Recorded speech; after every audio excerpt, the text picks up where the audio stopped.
Guys, welcome to another video. You've got Mr. Everything English. Today we will be going over probably the most taught text in the entire country, and that is Macbeth by William Shakespeare. Everything education. Tuition for maths, English and science.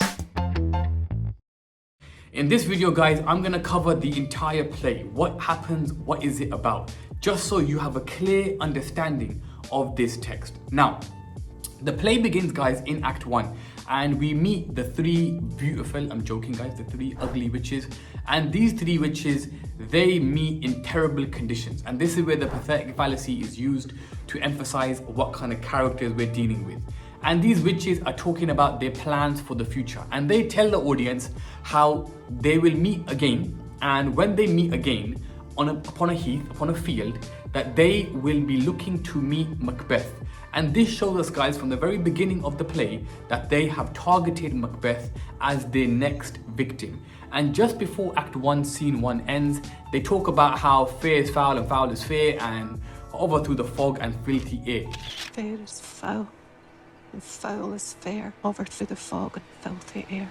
And this tells us from the very beginning of the play that the witches are warning the audience that what you think is fair, what you think is good, we think is foul, we think is bad.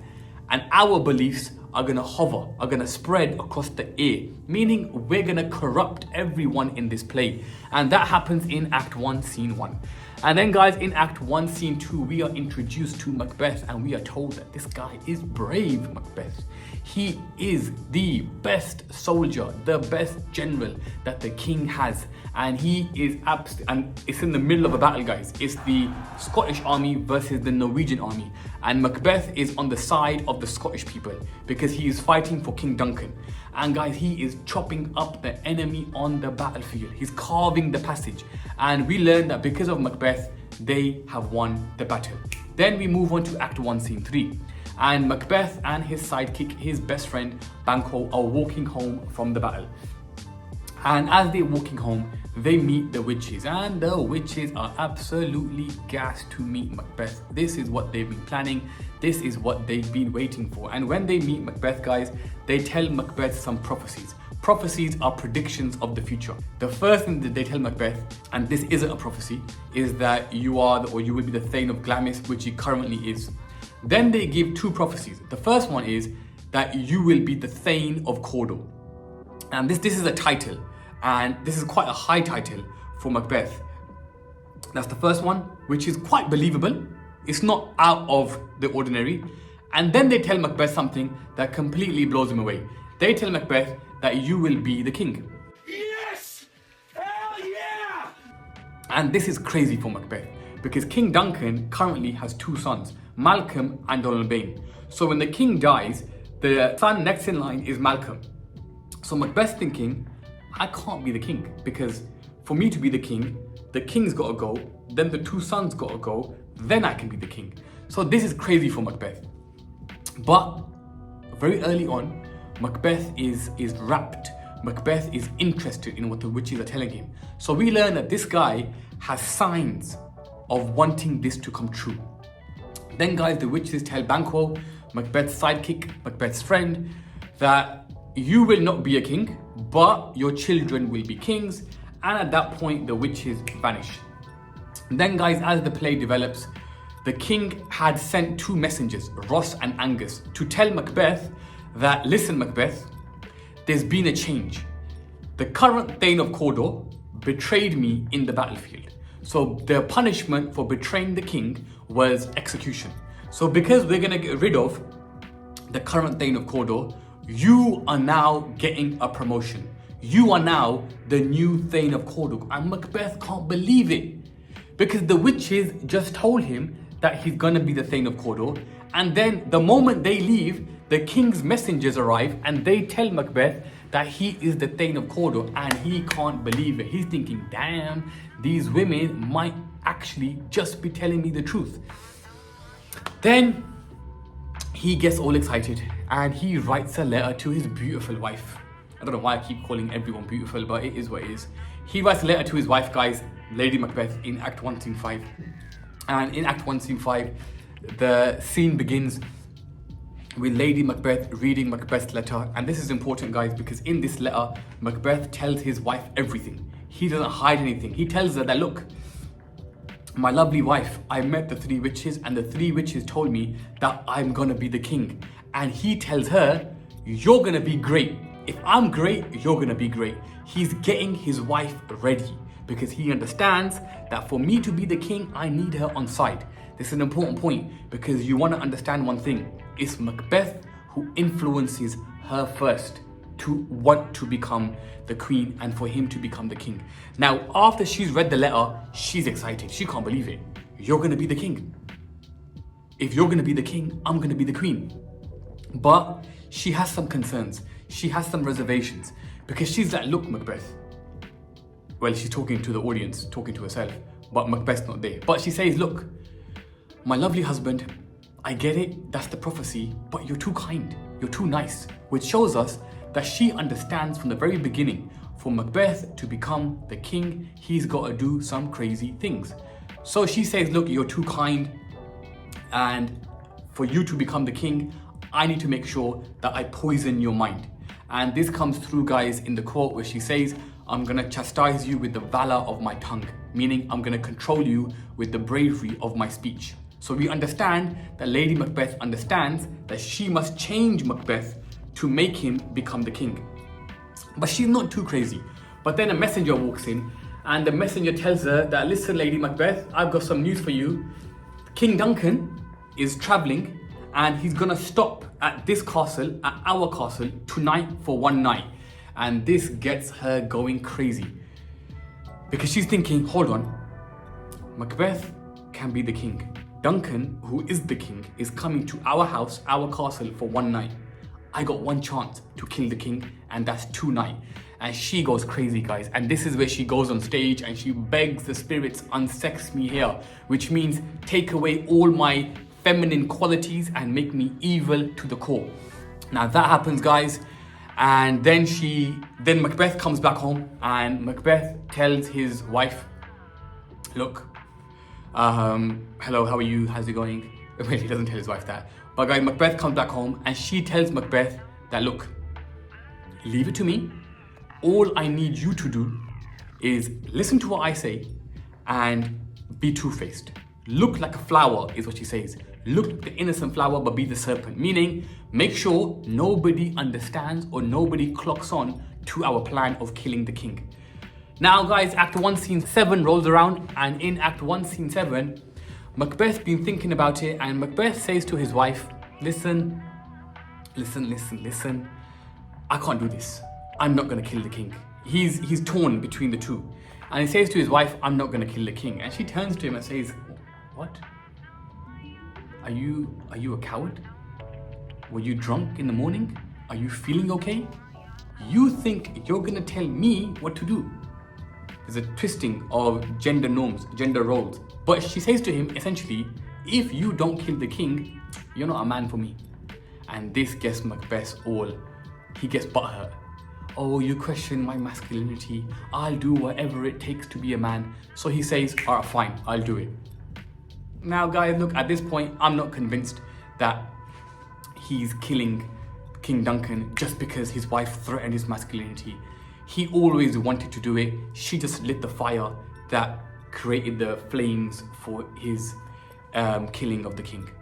So guys, by the end of Act 1, Macbeth goes from fighting for the king to deciding that he's gonna kill the king. Then Act 2 Scene 1 begins, and in Act 2 Scene 1, guys, Macbeth is by himself, and Macbeth talks about his heat-oppressed brain. Basically, he's all alone and he's feeling a little bit confused. He's like, I feel as though what I'm about to do isn't correct. And he begins to hallucinate, and he sees a dagger, and the dagger is a symbol of death. And when Macbeth sees the dagger, guys, he sees it as a sign of him killing Duncan. So at the end of Act 2 Scene 1, he walks off and he goes to kill Duncan. Now Duncan is killed off stage, not on stage. And the reason Duncan is killed off stage is because you couldn't kill the king on stage, because the king was seen as God's man on earth. So it went against their beliefs, it went against their religious beliefs. So the king never dies on stage, But in Act 2, Scene 1, it ends with Macbeth going off to kill the king. In Act 2, Scene 2, he comes back having killed the king, and he goes to his wife and he brings the daggers back, and she's like, you stupid man, you were supposed to leave the daggers there, let me go do it. She goes, she leaves the daggers there, so she also now has blood on her hands. That's important because of how she feels in Act 5. Anyway guys, they've killed the king now, and they're trying to cover up what they've done.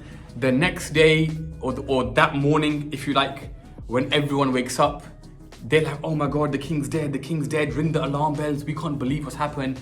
Macbeth is pretending, Lady Macbeth is pretending that this is the worst thing to ever happen. And then guys, the king's two sons, Malcolm and Duncan, they decide that, look, we gotta leave. The reason we gotta leave is because we believe our dad was murdered, and we believe that the murderer is at large. So before he comes to kill us, let's split. So the king's two sons, who were the next in line, they disappear. So the king's dead. Malcolm and Duncan, who were the heirs to the throne, they leave. One goes to Ireland, one goes to England, and that leaves Macbeth. So in Act 3, Scene 1, Macbeth and Lady Macbeth are crowned as king and queen.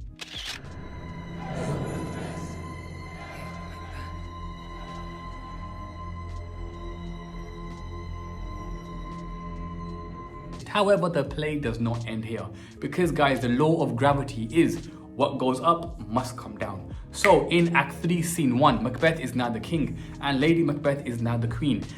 And they've got one problem, and that problem is Banquo. Why? Banquo suspects that Macbeth did something bad to become the king. He says in Act 3, Scene 1, that I suspect that thou plays most foully for it. Meaning, basically, you're the king, but I think you did some crazy stuff to become the king. He's the main character who suspects Macbeth.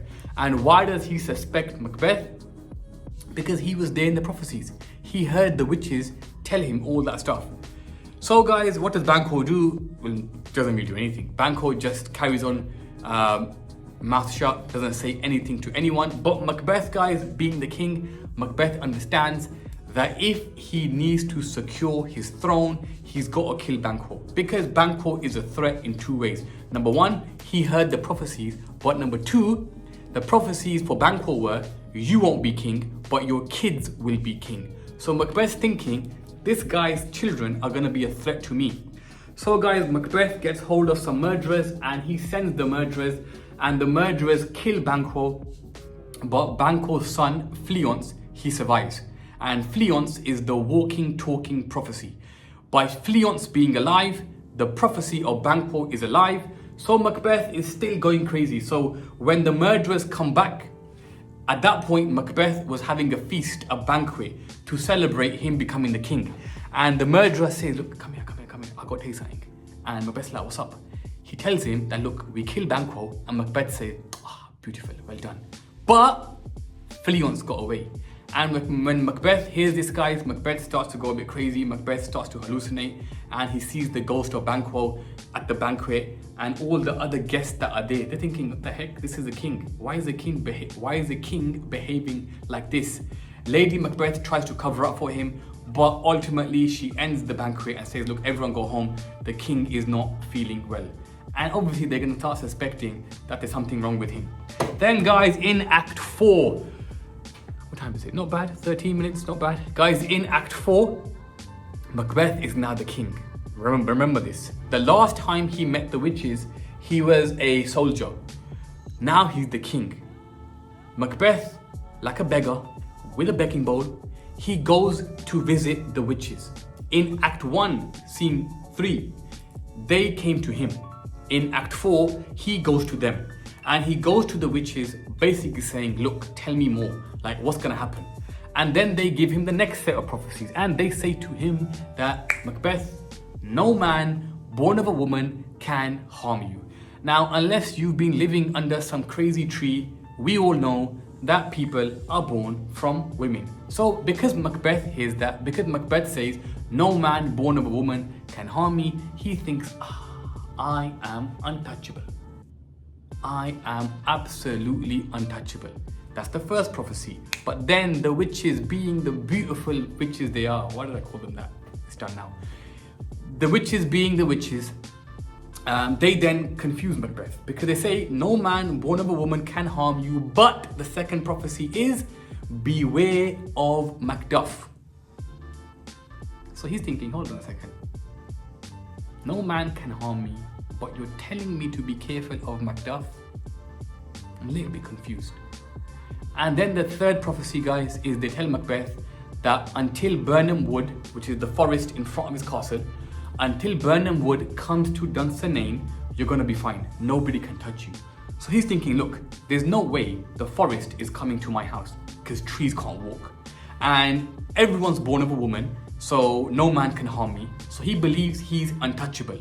But just to be on the safe side, again, he hires murderers to go and kill Macduff and Macduff's family. So then the murderers, they go to Macduff's family and they kill Macduff's wife and they kill Macduff's child. But Macduff isn't there because Macduff is in England getting ready with the army to come and fight Macbeth because they all believe that Macbeth was the one that killed Duncan. Now at this point you gotta pause, guys. Macbeth was the same man who was hesitant to kill the king, but he did it anyway. Macbeth then went to kill Banquo. Then he killed a woman and a child. This shows us, guys, Macbeth is a play that shows us that when you embark upon evil, evil has no end. Your desires have no end. As a man, we are never happy because the more we do and the more we want and the more we get, the more we want and the more we do and the more we get, because there's a never-ending pursuit. So guys, Act 4, he visits the witches, they guess all the prophecies. We shift to England and we see how the armies, so Malcolm and Donalbain, when they left to England and Ireland, and now they're forming armies because they want to come back to fight Macbeth to get back the throne, the rightful throne. And Macduff is a part of that army. Then guys, Act 5, we meet Lady Macbeth, and Lady Macbeth's gone a bit doolally, she's gone a bit crazy. And we see her at night, and we see her servant and a doctor watching her. And we realize that Lady Macbeth is sleepwalking, and while she's sleepwalking, she's washing her hands, she's wiping her hands because she feels as though she has blood on her hands. This is a sign of her guilt, this is a sign of everything she feels, but basically guys, this is the end of Lady Macbeth. The guilt has got too much. Anyway guys, as Act 5 develops, Macbeth's getting reports that look, the armies of Malcolm and Donalbain are closing in on the castle, and Macbeth's like, it's cool, because he believes that he's untouchable. Then guys, Macbeth gets some reports, and he gets reports that number one, Lady Macbeth is dead. Lady Macbeth has committed suicide, and that the woods Dunsinane are moving, because what the soldiers do is they chop the trees, the branches, and they put the tree branches in front of them to almost distract them or make it harder for the archers to shoot arrows at them.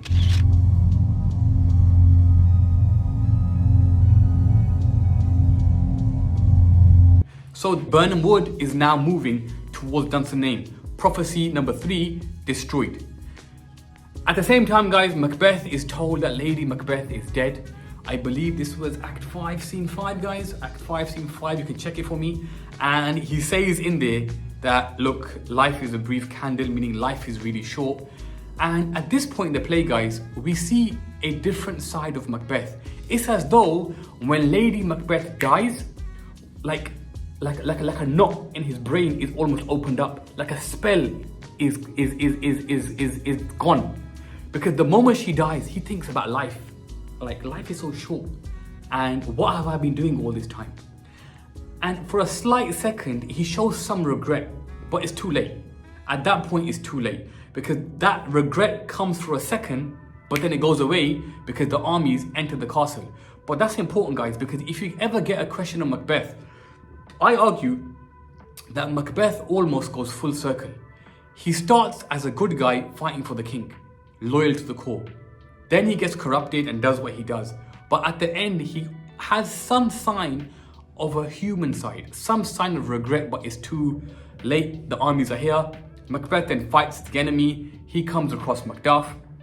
Macbeth says to Macduff, "You can't touch me because no man born of a woman can harm me." Macduff says, "Ha ha ha ha ha. I was ripped out of my mother's womb. I was born untimely," meaning he wasn't born in the normal way. He was ripped out of his mother's stomach. So the first prophecy is now destroyed because Macduff was not technically born of a woman. So the trees have moved.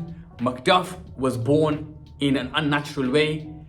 And then the second prophecy was beware of Macduff. And Macduff, guys, beats Macbeth, chops his head off in the battle. And that is the end of that.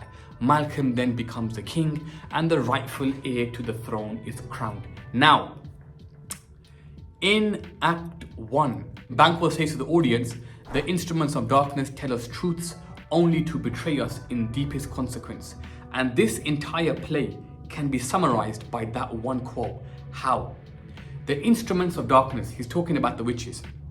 And instruments is something you play. So he says, the instruments of darkness, those that play with darkness, those that play with evil, they tell you some truths. Now, what were his some truths? You're gonna be king and you're gonna be Cordo. Why? Because they pull you in. They get you on side. And once they've got you on their side, they will betray you. And they betray Macbeth with the second set of prophecies about Burnham Wood and about no man being born of a woman. Because they play with him. Because they make him believe he's untouchable. So what did they do with the second prophecies? They betrayed him with the deepest consequence. What was the deep consequence? It was the death of Macbeth. It was his life. Guys, Macbeth called me a geek, but Macbeth is a fantastic play. It really is. And in this video, guys, I try to summarize all or everything that you need. I didn't go over language or structure or form on purpose. This isn't that video. This is a video, guys, where if you're not sure what Macbeth is about, hopefully by the end of this video, you know the entire play from Act 1 to Act 5. Guys, maybe rewatch it, maybe make your notes, but I hope this video gives you a good, solid understanding of the play Macbeth. I'm out of breath, guys. All right, it's been Mr. Everything English. Peace. Everything Education. Tuition for maths, English and science.